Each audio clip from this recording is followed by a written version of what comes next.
السلام عليكم ورحمة الله تعالى وبركاته. الحمد لله. السلام عليكم ورحمة الله تعالى وبركاته. الحمد لله.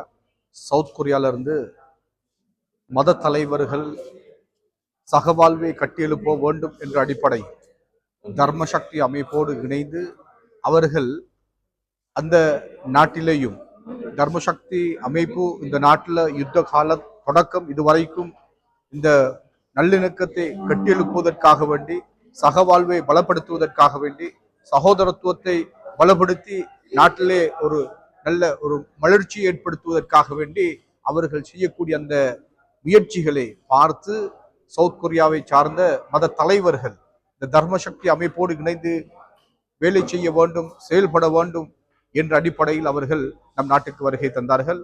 அந்த அடிப்படையில் முதல் நாள் அவர்கள் தெஹிவலையைச் சேர்ந்த முஹியத்தீன் மஸ்ஜித் பள்ளிவாசல் வருகை தந்து அங்க இருக்கக்கூடிய மத தலைவர்கள் ஜிமித்துல் உலமாவுடைய ஜெனரல் செக்ரட்டரி அர்கம் நூர் அமீத், அதை போன்று ஃபெடரேஷன், இதை போன்று நம்முடைய டிப்யூட்டி மினிஸ்டர் முனீர் முல்லாஃபர், அதுபோன்று கவர்னர் அவர்கள், இவர்கள் எல்லாம் சந்தித்து இந்த மத ஒற்றுமையின் ஊடாக நமது நாட்டில் வளர்ச்சியை ஏற்படுத்துவது எப்படி என்ற உரையாடலை அவர்கள் நிகழ்த்தினார்கள்.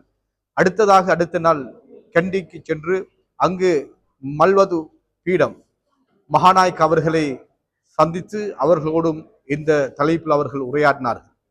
அங்கிருந்து அனுராதபுரத்துக்கு சென்று ருவான்வலிசேய அங்க இருக்கக்கூடிய மகாநாயக்கமார், அதே போன்று கண்டில பெரிய பள்ளி வாசல் உமர்தீன் ஹசரத் அவர்களுடைய தலைமையில நடக்கக்கூடிய மதரசா கடுகுல மதரசா அங்கேயும் சென்று அங்கேயும் இந்த மதரசாக்களை பற்றிய ஒரு தெளிவு, மதரசா அரபு பாடங்களை நடத்தக்கூடிய இடங்கள் தீவிரவாதத்தை வளர்க்கிறார்கள், தீவிரவாதத்தை போதிக்கிறார்கள் என்று மக்களுக்கு மத்தியில் பிழையான கருத்துகள் ஊட்டப்பட்டிருக்கக்கூடிய இந்த நேரங்களில் அது பிழை என்பதை அவர்கள் தெளிவுபடுத்தி சகவாழ்வை ஏற்படுத்துவதற்காக வேண்டி சகோதரத்துவத்தை கட்டியெழுப்புவதற்காக வேண்டி அவர்கள் எந்த அளவுக்கு இந்த நாட்டில் செயல்படுகிறார்கள் என்பதை தெளிவுபடுத்தினார்கள்.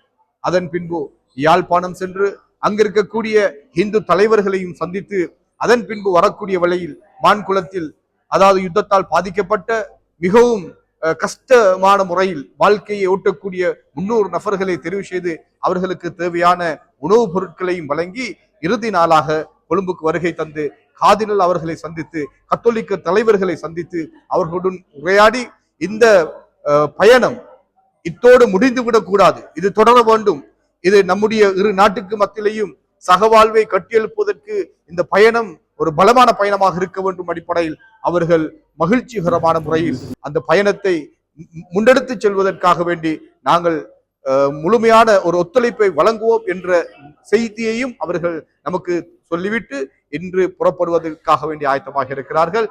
இந்த தர்மசக்தி அமைப்புடைய அந்த வழிகாட்டல், அவர்கள் இவர்களை கண்ணியப்படுத்திய முறை, அவர்கள் இவர்களுக்காக வேண்டி அந்த வழிகாட்டிய அந்த முறைகளை நினைத்து அவர்கள் மகிழ்ச்சி அடைந்தார்கள். இதுவல்லவா நமக்கு தேவை.